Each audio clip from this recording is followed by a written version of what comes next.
what threat is Cuba to anybody, rather than, they dance you off the dance floor. That's the only threat I can see. And that's quite a big threat. I feel threatened by that.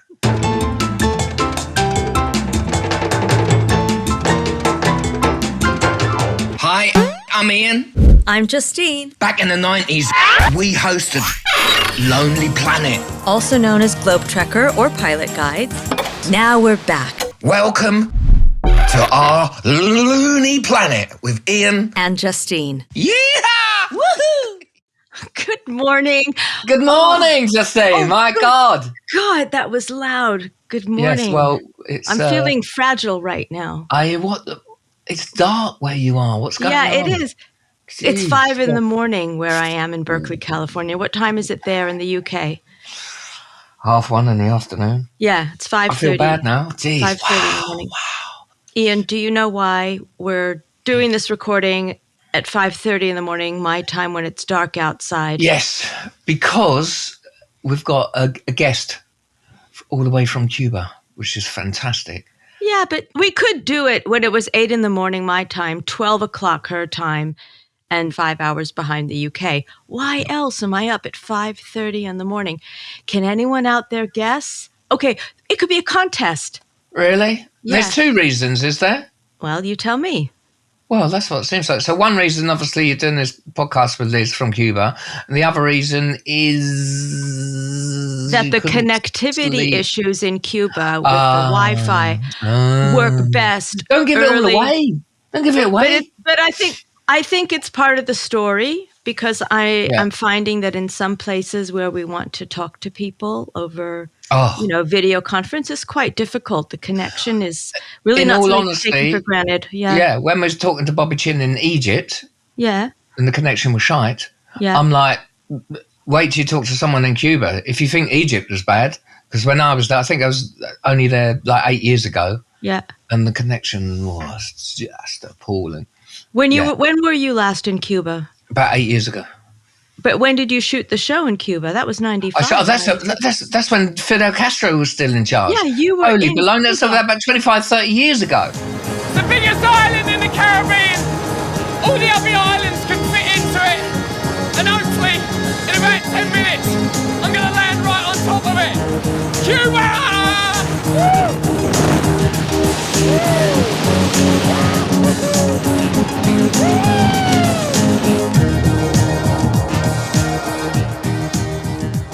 But I've been back, because I love it so much, I've been back quite a bit, and we have friends there and stuff. Oh my gosh, lucky you. Oh, yeah. I'm so jealous. And also, can I just say, I've never been. I did an amazing program called Tough Trains, probably about 10 years ago. Ian, I had no idea. I thought the one and only time you'd been to Cuba was in 1995 when you filmed the Globe Trekker show there. No. Wow, Can't get enough of it. You must be so excited to meet our guest. Yeah, yeah. So welcome, Liz. Welcome, Liz. Hi there. Nice to see you. Hi, guys. It's a pleasure for me being with you guys today. Oh, the pleasure's all ours. Thank you so much for starting your day with us today. Yeah. I have so many questions for you because I don't know anything about you. But can you kind of just give me the basics? Like, okay, I'll tell you mine. I'm 62. I have a younger sister. My mom and dad divorced when I was 6. They're both still alive in their late 80s. And I was born in South Africa, grew up in the States, and made documentary films and hosted this show. And I have a son who's 24 and not interested in dating. You. Oh my God, that was a lot. You, now! That's my turn. Okay, I'm 31 years old. I'm an Afro-Cuban journalist. I'm also an activist. I'm a single daughter.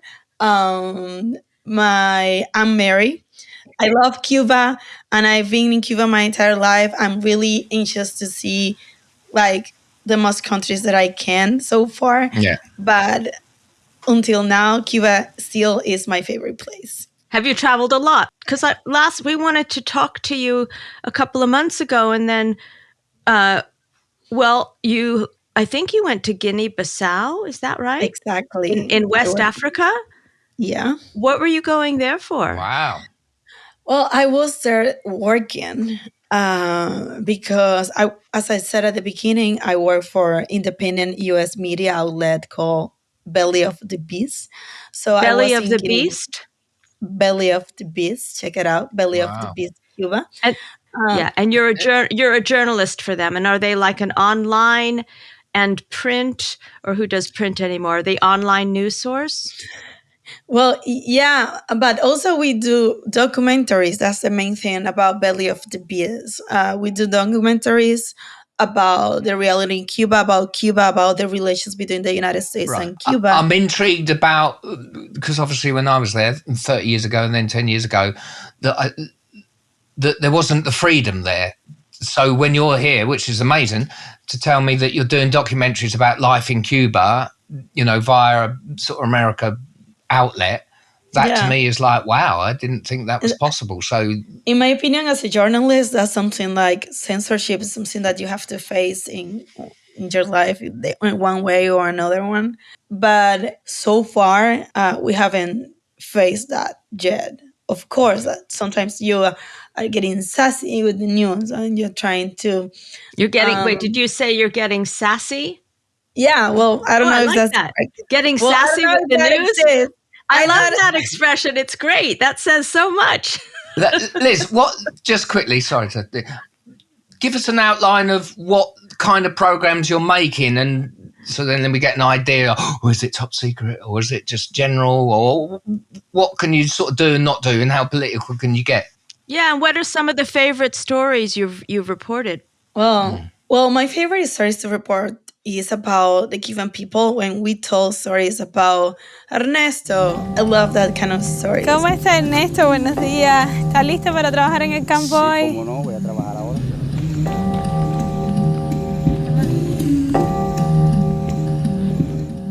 This is where Ernesto goes to get his prosthetics free of charge. But Ernesto can't get the specialized prosthetics he needs because it's illegal for Cuba to buy them.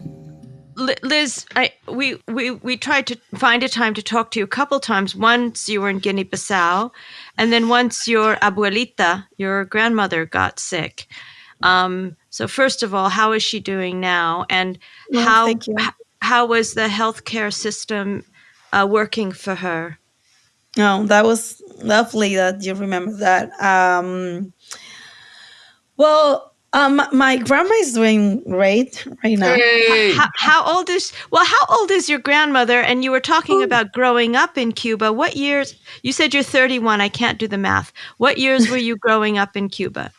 Well, my grandma is 89. Okay. I just grew up in the 90s, during the 90s. And I think that it was really different from the Cuba that the kids were growing up right now.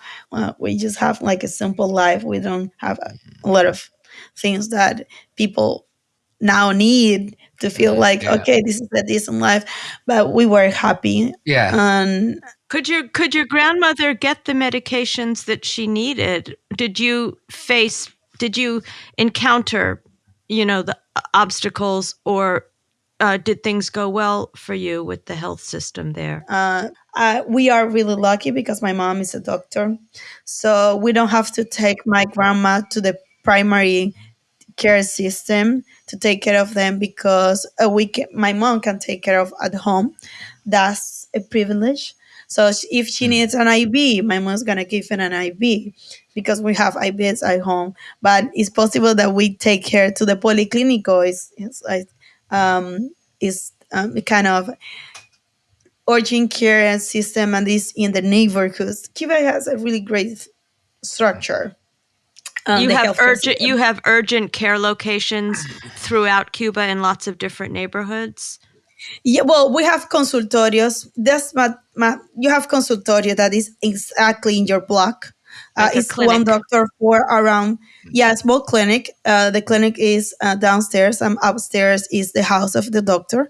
So you have the same doctor almost for your entire life. It's the same doctor that your mom had when she was pregnant of you, then you was born, and he was also your doctor, and he's living in the same neighborhood that you. So he's seen you growing up. It's a doctor who's following you your entire life. In Cuba, you don't have to go far to see a doctor. porque en cada comunidad vive y trabaja uno. That's your médico de familia, like a family doctor. So are you able to get them, even though your mother is a doctor and she's got access, is she able to get the medications that your grandmother needs? Well, the healthcare system has been really impacted by the U.S. sanctions on Cuba. So we don't have lab tests.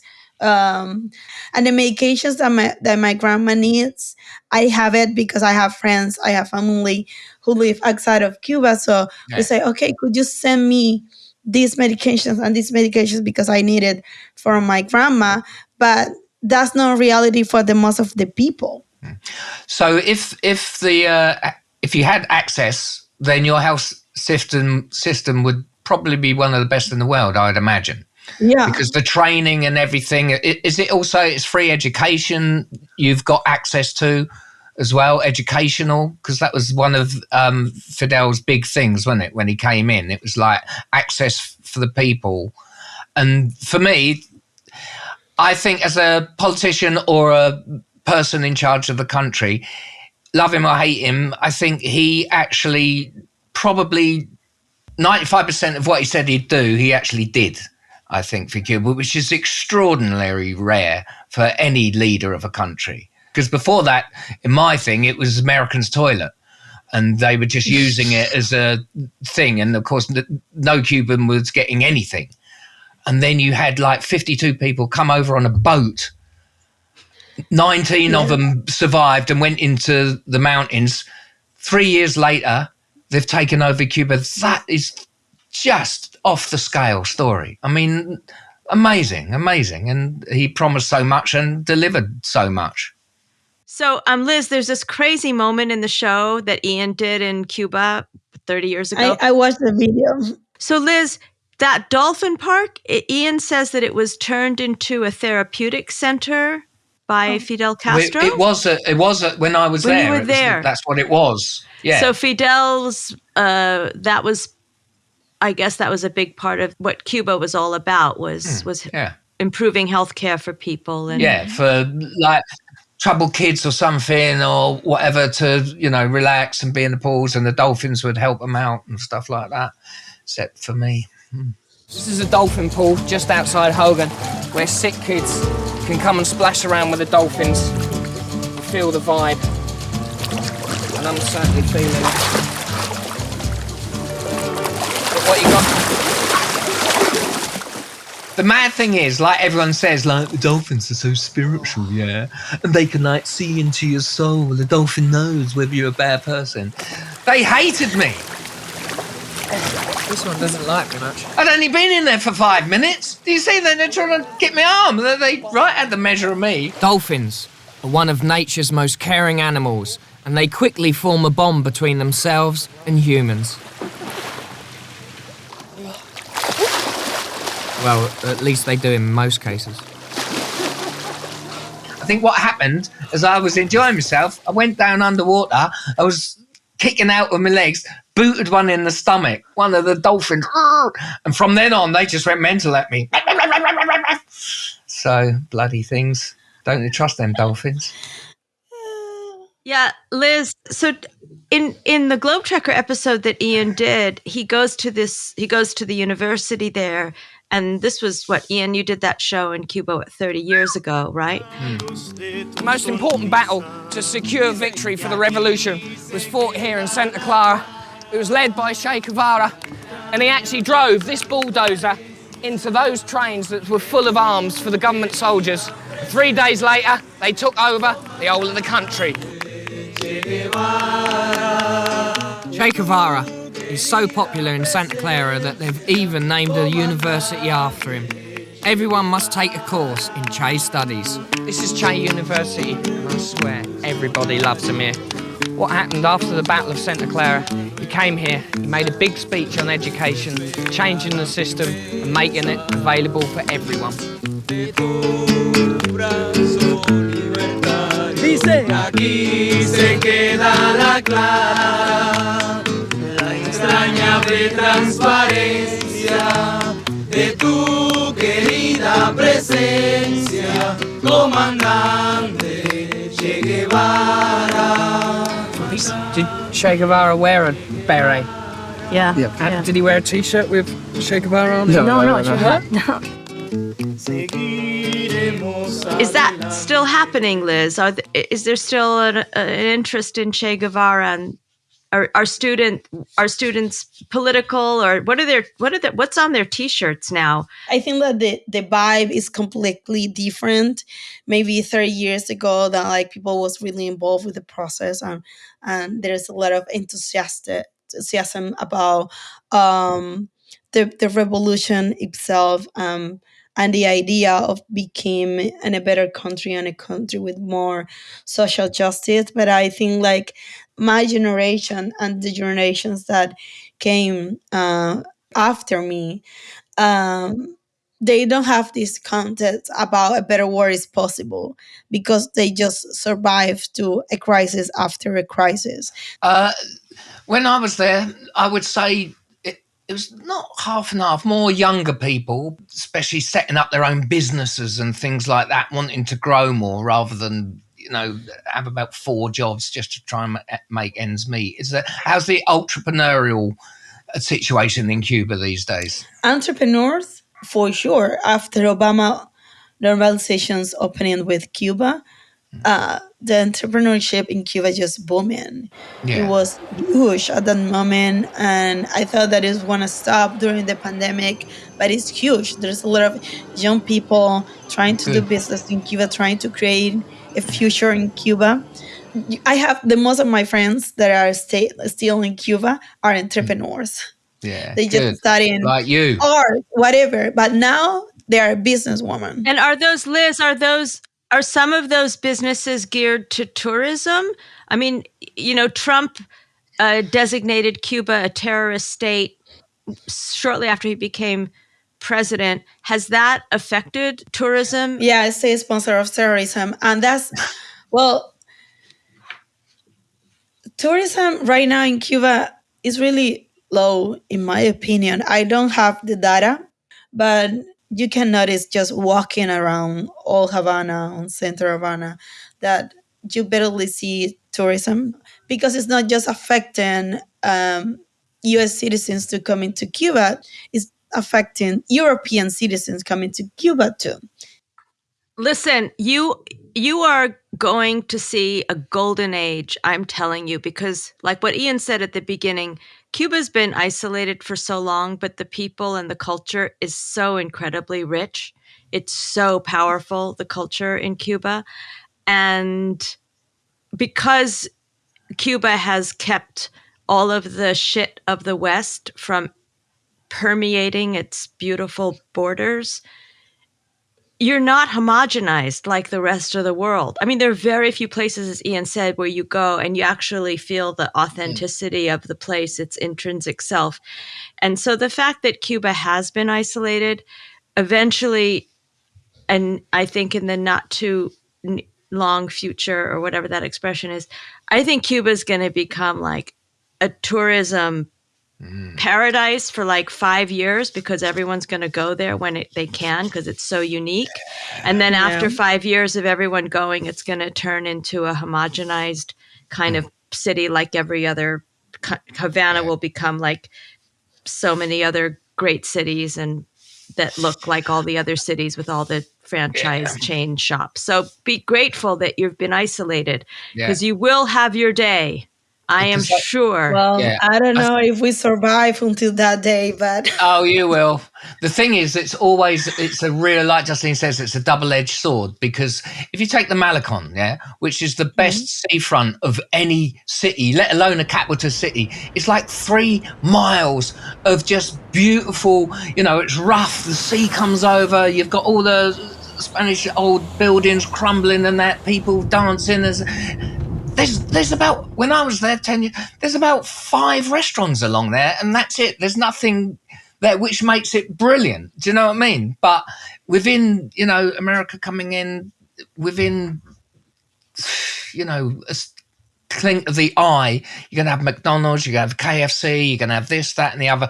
It's just going to take over like that. So that is the sort of double edge. On one level, of course we need to go. Plus, like you say, Liz, I think that there'll be a mass migration to America as well. So that, for me, that's the two huge problems. That it would just frightening to say, because everyone in Cuba say, no, we would never lose identity or never, which is true, but you're going to be just swamped with crap. Yeah, but I don't know, when I think about the future, or at least the Cuba that I really would like to see in the future, that doesn't have anything to do with that kind of having Starbucks or McDonald's or KFC. What's the Cuba you'd like to see? I would like to see the Cuba where access to culture, sports, science, and it was possible for kids, like no matter where your class. And I would like to be a Cuba where more equality, with more social justice. But right now, the scarcity is so bad that even if you go to the doctor and you have someone seeing you, maybe they don't have the medications to give it to you, or they don't have the test labs that you need because of lack of resources and the lack of raw materials. Can you? What's the travel arrangements for a Cuban to go abroad? That's quite restricted, isn't it? Well, but it's not because of Cuba. It's because of the rest of the country, and I don't know. The rest of the world.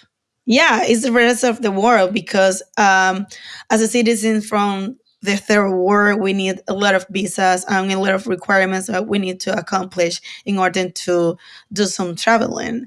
So I just, and I have been thinking about traveling a lot and how it became a privilege for the people who are coming from the Western countries to travel around the world without asking visas or having any troubles to travel with. Yeah, so, unless you come from America, I suppose.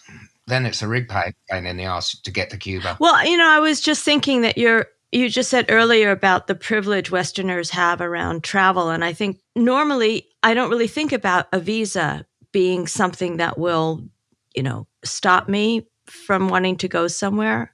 Because, for Westerners, we can go to so many places without visas. But Liz, if you wanted to go to any place in South America, Central America, Mexico, do you need a visa to go to those places from Cuba? Yeah, I need a visa to go to DR. To Dominican Republic? DR, yeah. You need a visa to go there? Gosh, that's... Yeah. Wow. What is Cuba doing that's so bad that nobody wants Cubans? I'm sorry. It's crazy, because the first time that I'm asking a visa to travel to the United States, I asked a visa in Cuba to a Colombian embassy to go to Colombia to ask a visa to go to the United States. That was to come back to Cuba to go to the United States. That was crazy. So where did you go in the United States? Oh, a lot of places. We did a tour. Hi, I'm Liz. I'm from Cuba, but right now I'm in the United States.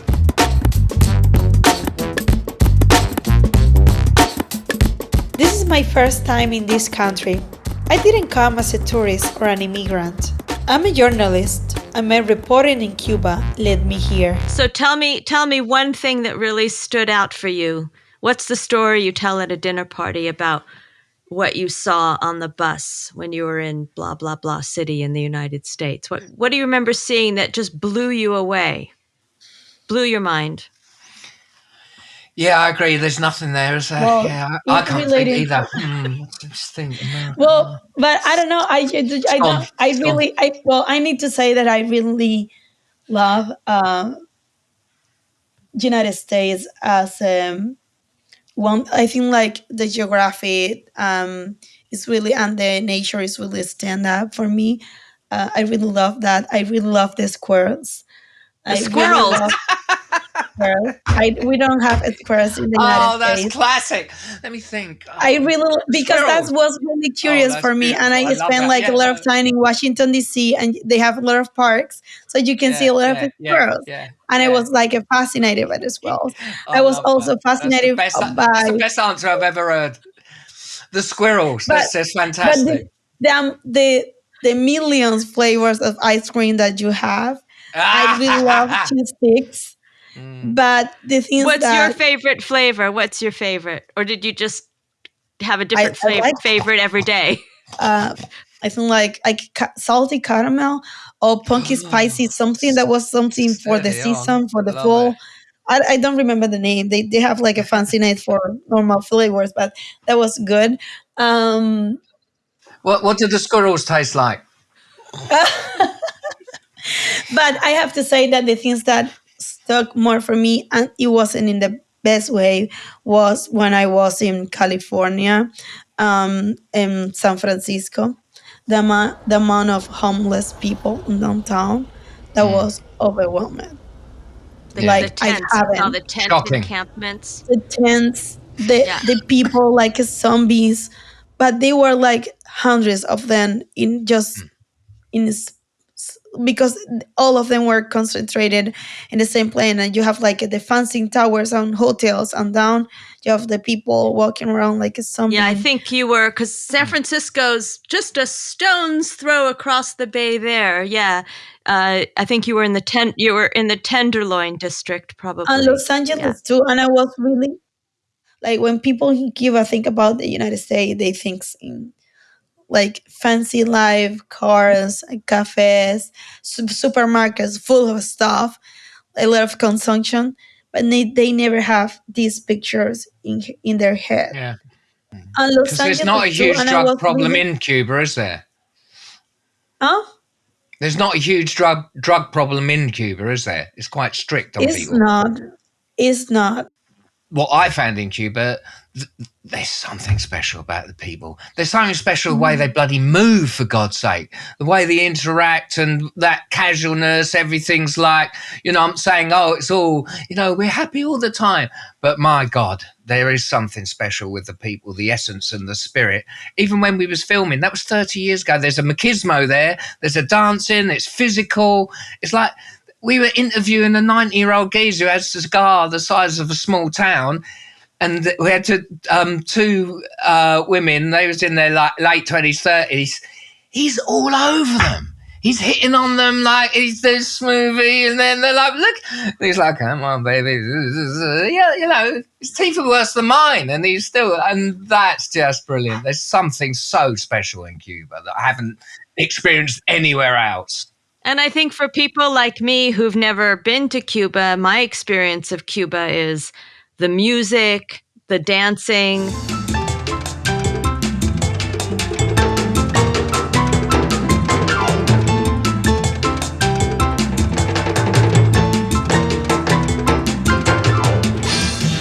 Cuba, music. Here in the back streets of Havana, it throbs with a rumba. It was created here by the black kids that live in the area. It's a cross between African rhythms and Spanish melody. And I feel myself just getting sucked in.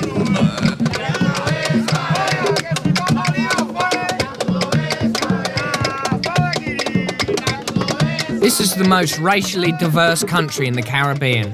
The majority of the population are a mixture of European, African, and indigenous Indian. But the music is distinctively Cuban. I mean, what Cuba's brought to the world culturally, I mean, look at any musician anywhere in the world, there's been an influence coming from Cuba. It's an island the size of a pea, yeah? And the music, like Justine says, just explodes, it's just like, wow. This is what I love about Cuba. It's like everything happens on the streets. Day and night, everybody's out, it makes a real buzzy atmosphere. Got everything going on. There's even a bit of music over there, of course.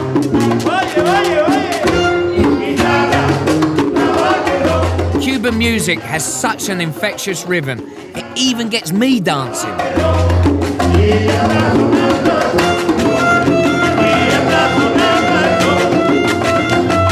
If I didn't have another train to catch, I'd happily stay here for hours.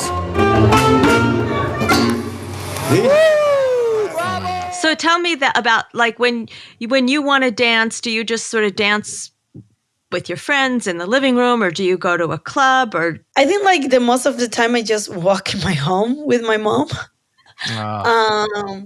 But you said most of the time you dance with your mom at home? Yeah, and my dad. Nice. Yeah, we just dance at home. We play music and we dance because I'm feeling really old to go out all night long. Like, think how we feel. I feel old sitting in this bloody studio looking at you. Really annoying. And Cubans dance really everywhere. They don't stop. They're just there dancing. It could be an alleyway, it could be in a hotel room. God, man, it's great. And also, they said the Cuban salsa or the dance, it's more free form, less rigid than most other dances similar to that. But that's the Cuban spirit, I would say. Yeah. It's like just having fun. It's like, and this is something that I really like because I know people from another cultures and they say, I don't know how to dance. And I say, what do you mean with that? Like, just dance, just feel the music and let you go. And they are like, no, because they are thinking like, in order to dance, you need to take classes to dance. And in Cuba, just born and people in your family just encourage you just to move your body. Yeah. And that's how you start. I mean, there's millions of things that we could learn from Cuba. Like you said, there's so much. But the extraordinary thing about Cuba is the recycling. I mean, you recycle more than any other country that I've ever been to through necessity. In Cuba, we are used to getting by, one way or another. We call it resolver. We take junk and make it useful, and we use what we have to survive and improve our lives. We are tough, resilient, and we need to be. Because, like, if it's a train, like you've got a Soviet train engine, then you've got an American 30s train, then you've got a Romanian passenger thing, all with no new parts. Same with the cars that are just fantastic. No new parts, no nothing, never coming. They make everything, and they're like, well, we've been keeping this going for 70 years. We can keep it going for another 70 years. You know, recycling everything. There's no place that does that. Did you ride on the trains when you were there, Ian? Oh, God, yeah. Did a whole program on trains. As the saying goes, necessity is the mother of invention. And that's certainly true here, where the mechanics somehow keep the old 1950s American trains going, just like Cuba's classic cars are kept on the road too, despite spare parts being almost impossible to get because of the US embargo. Since the revolution, they've kept these locomotives going for 60 years by making all the parts, nothing brand new, and they say that they could probably keep them going for another 60 years and even beyond that. For me, that's like your perfect recycling. Doesn't get better than that. Well, that's the other thing. When you get to Cuba, you just sit on the street and just watch. I mean, it's just, those cars are just, there's no place like it as well. Amazing. Those old American cars. Yes. All them lovely big 40s, 50s, you know. Are people still driving those around? Yeah, they're everywhere.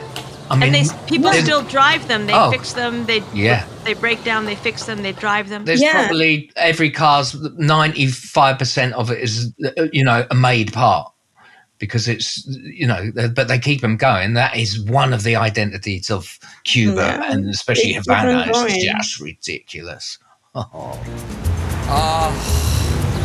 Unbelievable. Look at these things. They're just so stunning. They're so beautiful. They're like pieces of art. And it's not just like one or two. They're just everywhere in this city. And of course, you got to have a ride. You can't come here without having a ride.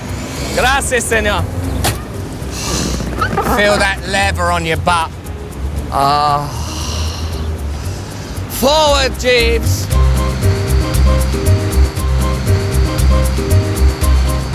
Liz, let me ask you a question.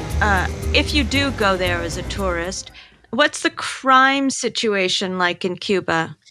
Well, Cuba is one of the safest places in the world. Still. Yeah, no, I agree. I just walk along the streets on the night. Of course, I'm a woman. I'm paying attention who's walking behind me, but I'm doing that, and my friends too. So it's okay. Yeah, and everyone's on the street at night as well. Just serenading, just walking, and the street lights. There's only about 30% street lighting, but you don't feel threatened. And when people come in from the big hotels on Varadero, they're like, "Oh, we're coming in for the day to Havana." Oh, everyone's, and we're like, "What are you talking about?"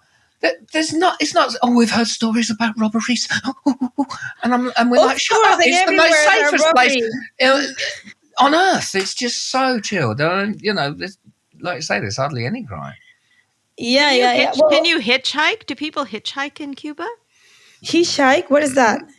When you stick your thumb out side of the road, and anyone can pick you up. Oh, botella. Botella. Is that what it's called?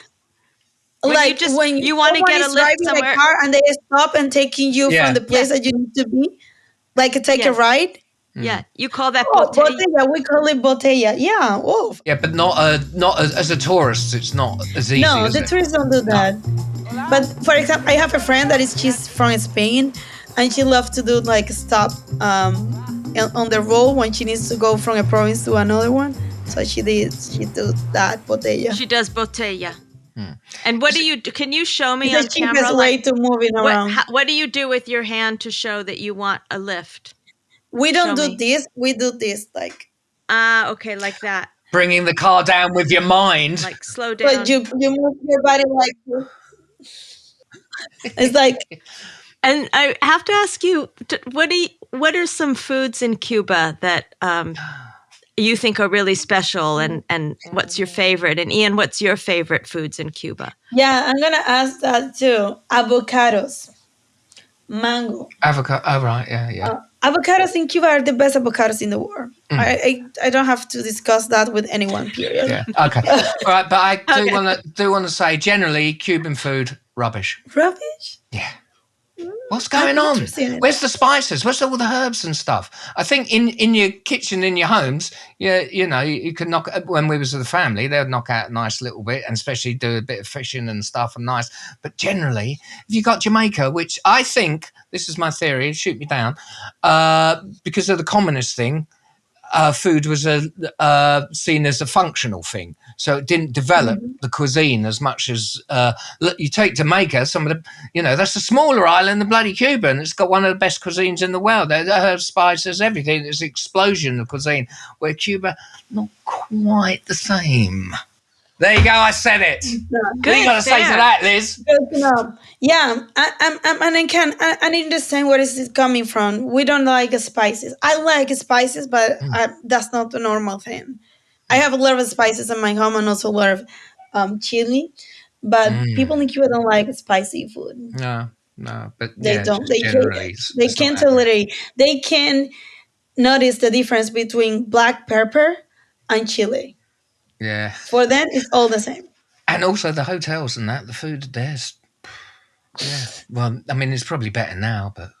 Yeah. And it's also a question of access, right? It's like, it's a small island, getting stuff. We have habanero chili. It's also about culture. Yes, it's your culture. It's a culture, but I think it's been stamped out by the Soviet. That's why I get so mad, because it's such a, it's a Caribbean island, for God's sake, and it's had a Soviet influence. It's just, and the people are the most free, and woo-hoo-hoo, and then the Soviets turn up, let's build this really interesting tower I have block. A question. Exterminate. What? Did you try avocados? No, you're right there. Yeah. You have to. You must. Right, you win. You win this time, but I'll get you next time. Well, mango. Mango. I love mango. Mango chutney. I'm not into mango. To be honest, I don't do fruit. I find them quite boring. No, I like mango chutney. It's too stringy and too. I don't do fruit. Fruit I find boring. But that's my problem, and I'm dealing with it. I'm seeing someone about it. We're talking. Next time I see you, maybe I'm going to save a lot of habanero chili for you when you come to Cuba. Yeah. But I can just say that Cuba, for me and my wife, is probably one of the best places it's been. Everything about it I love. It's just so great. It's like, oh man, so chilled. The music wafting, the little bars. Well, what is the alcohol? What's the alcohol most people drink there? Rum! Cuba Libre, the little lie, as they call it, because it ain't freedom. Well, most of the people in Cuba just drink like straight rum. They don't put soda on it. That's sacrilege for some people. But but they drink rum. They drink canchanchara. That's aguardiente. That's really good. Aguardiente. But it's a kind of more less crafted rum. I love it. It's still rum. Even the water tastes like rum.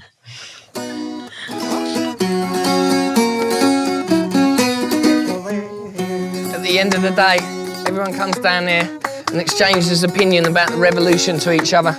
Drink loads of rum, waiting for tomorrow. No one will make it tomorrow. Cuando yo veo esa acción como una estructura nuestra, cuando yo veo esa acción. As the evening wears on, things start to get a little bit out of control. Guantanamera.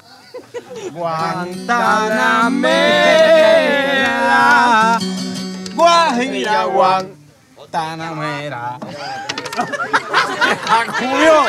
Se la comió. I've lost the pick. Who put a hole in the guitar? What silly idea was that? It's like, for a big bottle, even a good rum, it's like about $3. It's, for us, being as travelling there, so cheap. It's ridiculous. You can't not drink it. Oh. Is there a lot? Do people drink a lot of alcohol? I mean, I don't know. Like, is alcohol use a problem? No.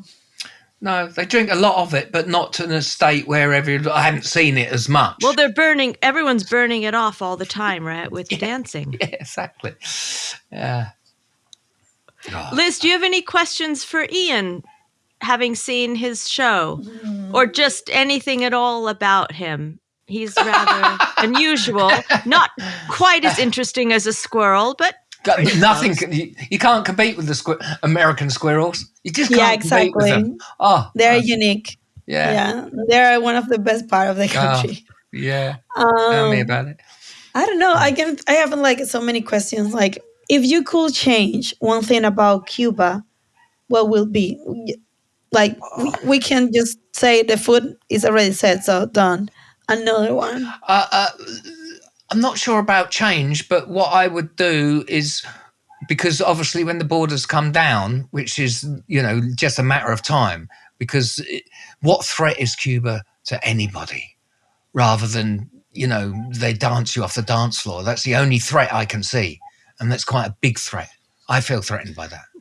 But is the fact that when a country, it might be America, could be China, because they're just waiting to get into Cuba, to not destroy it, but just to suck it dry of all its beautifulness. So you need a strong government or strong people to resist that and do it gradually and keep control of it somehow. So it doesn't, because, big companies don't care whether we live or die as long as they make money. So my worst fear is the fact that big companies will come in and swell it up and, dismantle it in a way, or turn it into like a Disneyland in a way, absurdly, ironically, turn it back into why Fidel and Che Guevara started the revolution. There's a fear that it might go back to being a Western, place. So that's my dream, and that's my hope for Cuba. Well, me too. Yeah, of course. Yeah. That's so beautifully put. Okay. Liz, let us ask you almost the final question is, what would you do if you could change one thing in Cuba? Well, I would say one thing that I never change, the people, the way that we are, the way that we love, the way that we dance. the way that we embrace others, cultures. Or do you ever see that could ever change if Cuba changed really quickly? I think that would be the one thing that you couldn't really change in the Cuban soul. Well, yeah, but I don't know. Maybe it's under threat. Yes. Because, yeah. Like the way that people think on capitalism, when capitalism is installed in the people's brains right now, is not a good one. Yeah. And that's thanks internet, like access to internet. Yeah. People consume a lot of things that are garbage. Absolutely. And I think that we are losing our critical point of view. We are not thinking or watching something critically. We are just absorbing whatever information they got to us. And this is not just a Cuban problem, it's a world problem. Yeah, it's overload of information, which is quite clever in a way. Instead of like hiding it's the difference from George Orwell and Aldous Huxley. Orwell's like the nanny state, where Aldous Huxley is if you just flood everyone with information, everyone's brain just becomes a bit mushy because you can't absorb it. Like you said, Liz, you can't make sort of decisions or rational things because you're just getting bombarded with it. Yeah, I'm still trying to get used to this phrase, content consumption. I wonder where he was going with that. That sounded rude. Yeah, no, but that, when you make, it used to be you'd make a film or you'd make you'd make a film, but now it's content and people consume it. And it's sort of like bland food, like the food you were describing. It's just, it just kind of weighs your brain down, weighs your body down. It's kind of a lot of the same. Your brain gets into this groove and it just stays in this rut. And it's like you're just looking at stuff on social and it's just like this groove, and you just sort of feel like your human brain processing system is just going stupider. Well, that's almost like the plan in a way. If there's nothing better than dumb down people so you can rule them, is there? If everyone's sort of stuck to the phone, and which everyone is, like sorry, I've got a call. Like zombies, then and then that's the perfect thing. Right, but let's just say we're all hypocrites, right? Because we're making a bloody thing for the phone. Most people are listening to this or watching it on their phone. So we're all, it's like slow food. I really love slow food and I want it now.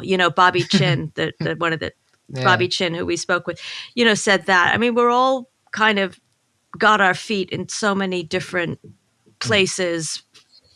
Our values, we say, oh, these are my values. But then you really look at how we're living, and are we really living in alignment with our values? It's hard to in the modern world.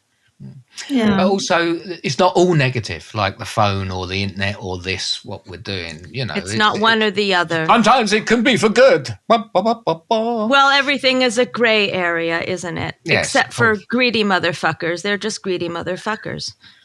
There's one behind you now. Oh, no, they're gone. Weird. Sorry about that, Liz. I didn't realise you was there. We're just off on one. That's what the Western world's like now. That's what happens when you get old. Yeah. It's be you soon, Liz. You be careful out there. Okay, well, listen, Liz, it's my dream to hang out with you and go dancing with you in Cuba. I'm seriously wanting to make that happen. I can't wait. Me and wife just love it so much. We'd be back in Cuba, a drop of a hat, and we'd come and dance with your mum and dad. Yeah, at my home. Oh, in my grandma's home. Oh, God, yeah. We need to do that. I'm too old for anything else. Like you, Cuba's one of my favourite places in the world as well. It's so brilliant. It's so unique. There's no place on earth like it. Japan, I compare it with the uniqueness and the sort of the isolation. Everything's different. Everything's, nothing's homogenized there. It's all your own, like vitality, music, life, and then thrown in a bit of sort of weird Soviet communism in a Caribbean island that's just so full of life, and the buildings are incredible. And then there's Soviet blocks, and it's like, what's going on? It's just amazing. Well, now I want to go to Japan. Who doesn't? Oh, man. Yeah. You'd love it there. God, and they'd love you as well. Yeah, that's Liz, brilliant. Liz, if you find yourself in the States again, I would love to meet. I'd love to meet you, and it's just been so lovely spending this time with you. And thank you. I sort of feel a little bit like I got to travel to Cuba today. I don't know. Do you feel like a conversation can do that, Liz? Yeah, for sure. I don't know about a conversation, but you can feel the connection with people even online. Yeah, even online. Liz, absolute pleasure. Thank you so much, darling. You're a star. Me too. Mwah! Mwah. Besos, abrazos. Ciao. Gracias. Bye. It's this chair. Season 1, Episode 4, Cuba. Hosts Ian Wright and Justine Shapiro. Guest Liz Oliva Fernández. Producer Ken Schneider. Editor Thomas Lorne. Sound mix Dan Olmsted. Our Looney Planet was recorded at Cuckoo Studios in Berkeley, California, USA, and at Haverhill Music Hub in Haverhill, UK. Season 1 was made possible thanks to a grant from the Hosravi Family Trust. News footage is courtesy of Belly of the Beast. Our executive producer is Justine Shapiro, series producer Liliana Cortez, producer and editor Gregory Sharpin, producer and editor Thomas Lorne, producer Stephen Lenhoff, media management and website Sage Brusha, bookkeeper Craig Paul, fundraising strategist Brie Castellini. Our Looney Planet was produced by Matlana, a 501c3 organization. Making our Looney Planet a little less lonely, one podcast at a time. Yes, we do see the irony.